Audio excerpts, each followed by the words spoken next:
قضية جيفري هاو اللي صورته ظاهرة قدامك دلوقتي بتعتبر واحدة من أبشع الجرائم اللي حصلت في شمال لندن.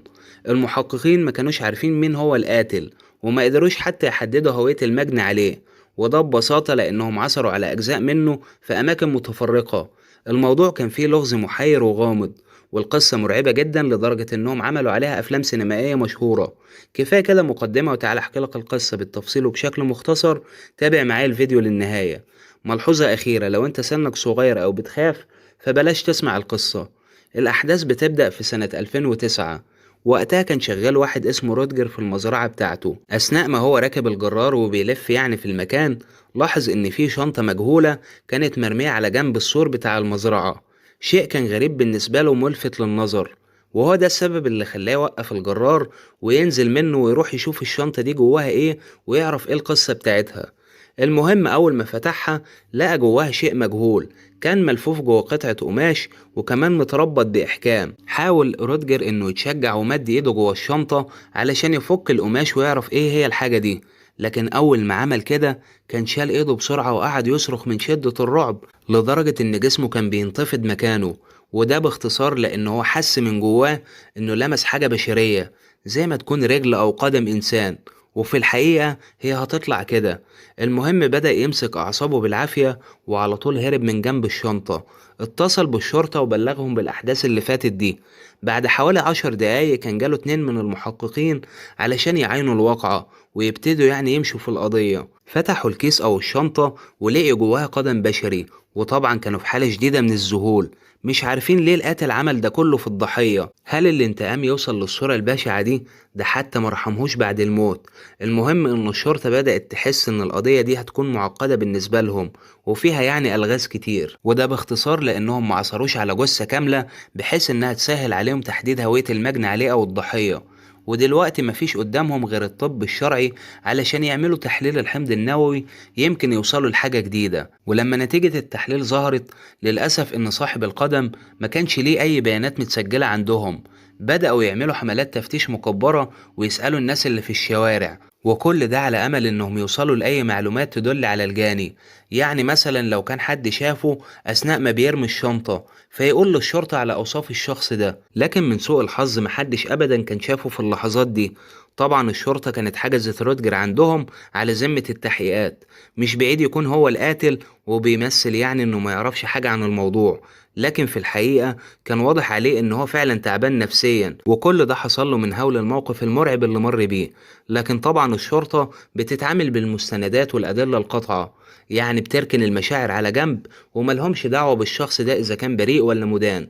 المهم بعد حوالي 3 أسابيع من التحقيقات كانت الشرطة عثرت على كيس أو شنطة تانية فيها دراع الضحية، لكن مش متأكدين هل هي لنفس الشخص ده ولا لأ. ساعتها بعتوها للطب الشرعي علشان يعملوا لها تحليل حمض نووي وكمان يقارنوا النتيجة مع نتيجة تحليل القدم، ويشوفوا هل في أي تطابق ما بينهم وبيرجعوا لنفس الشخص ولا دي ضحية تانية في المدينة، يعني في قاتل متسلسل هيبتدي يظهر من جديد. وبالفعل اتضح إن النتائج كانت متطابقة، لكن مين هو الشخص ده ما كانش حد لسه يعرف. المهم فكرت الشرطة إنها تبحث في سجلات المفقودين خلال الأسابيع اللي فاتت، هل في مثلا أسرة أو شخص قدم بلاغ باختفاء حد من قرايبه ولا لأ. وبالفعل اكتشفوا إن في بلاغ في نفس التوقيت باختفاء شخص اسمه جيفري هاو، وعمره 49 سنة، وأخوه هو اللي كان مقدم البلاغ. ولما الشرطة قرت البلاغ ده عرفت إن جيفري كان بيشتغل في شركة تسويق، وكمان ما عندهوش أسرة ولا متجوز ولا مخلف، يعني من الآخر عايش لوحده من البيت للشغل مش أكتر من كده. لما الشرطة سألت أهله والجيران عن طبيعة شخصيته ومعاملته مع الناس، على أساس يعني لو ليه عداوة مع حد أو حاجة من النوع ده، لكن الكل أجمع إن جيفري كان شخص طيب جدا جدا، بني آدم مختصر وفي حاله، وكان محبوب من كل الناس. لكن العيب الوحيد اللي كان عنده إنه بيثق في أي حد بسهولة وكمان من أول مرة، يعني من الآخر عامل زي شخصية الأطفال اللي مش بتحمل سوء النية من جواها من ناحية الأشخاص الآخرين. مش بعيد طيبته الزايدة تكون هي اللي وصلته لكده. المهم بدأت الشرطة تكمل التحقيقات في القضية، وهنا كان جالهم بلاغ من أحد المزارعين في مدينة ليستر بأنه عثر على كيس في المزرعة بتاعته، ولما فتحوا لقى جواها راس بني آدم مقطوعة. ولما الشرطة راحت علشان تعاين الواقعة دي كمان، لاحظت إن الراس ملامحها مش واضحة، يعني كانت مشوهة ومش باين عليها أي تفاصيل أبدا. ما كانوش عارفين هل هي بتعود لراجل ولا لواحدة ست. المهم بعتوها على مختبر الجامعة وطلبوا من المختصين إنهم يحددوا هوية صاحب الرأس، يعني الرأس ديت بتاعت راجل ولا ست، ويكون أفضل لو قدروا يحددوا السن بحيث يسهلوا عليهم التحقيقات. ولما نتيجة المختصين في الجامعة كانت ظهرت، قالوا إن هي بتعود لشخص كبير في السن، وتحديدا راجل في أواخر الأربعينيات من عمره. ولو تاخد بالك هنا إن ده نفس العمر أو السن اللي ذكره أخو جيفري في البلاغ. وعلشان التفاصيل دي كتيرة جدا وكلها تقريبا مشابهة للأحداث اللي فاتت، فكفاية كده غموض. وتعالى دلوقتي نحكي حل اللغز بتاعها في السريع. باختصار إن الشرطة فكرت إنها تربط ما بين اختفاء جيفري وما بين الأجزاء البشرية اللي كانوا بيلاقوها من مكان للتاني في توقيت مختلف. المهم فكروا إنهم يروحوا يفتشوا منزل جيفري، يمكن يلاحظوا أي آثار عنف حصلت في المكان ده. ولو تاخد بالك إن إحنا قلنا من شوية إنه كان عايش لوحده. المهم أول ما الشرطة وصلت عند المنزل بتاعه ودخلت جواه، اتفاجئت إن في اتنين مجهولين عايشين في المكان ده. ودول كانوا شخص اسمه ستيفن مارشال عمره 38 سنة، ومعاه صديقة ليه اسمها سارة بوش عمرها 21 سنة.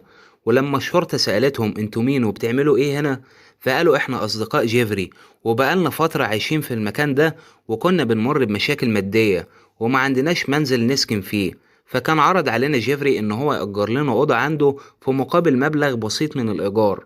ولما الشرطة شكت في كلامهم، سألتهم عن أي معلومات عن اختفاء جيفري، فقالوا إحنا ما نعرفش أي حاجة عنه من ساعة ما اختفى. كل اللي نعرفه بس إن هو قال إن هو مسافر.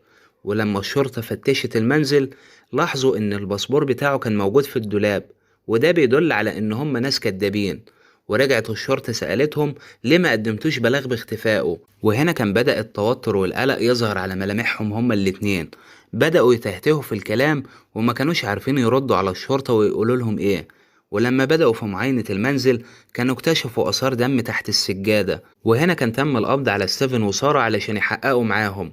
في البداية طبعا كانوا بينكروا الجريمة، لكن مع ضغط الشرطة عليهم كانوا اعترفوا بالجريمة، وكل واحد فيهم كان بيحاول يطلع نفسه براءة، يعني كل شوية واحد فيهم يرمي التهمة على التاني. وفي الآخر اعترفوا هما الاتنين بكل حاجة عملوها في جيفري. سارة كانت طعنته في ظهره، وأخدوه هما الاتنين على الحمام وقاموا بتقطيعه. وبعد كده بدأوا طبعا يرموا كل حتة في مكان مختلف، على أساس يعني إن الكلاب تاكله. وفي نفس الوقت كانوا عايزين يحيروا الشرطة أثناء التحقيقات أو عمليات البحث عنه.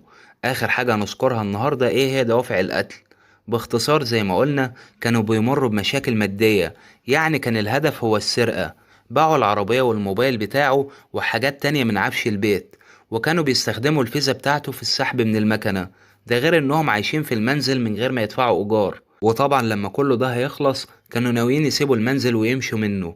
ولحد هنا القصة أو القضية انتهت. لو عجبك الفيديو اضغط لايك واشترك في القناة وتابع كل جديد أنا بقدمه.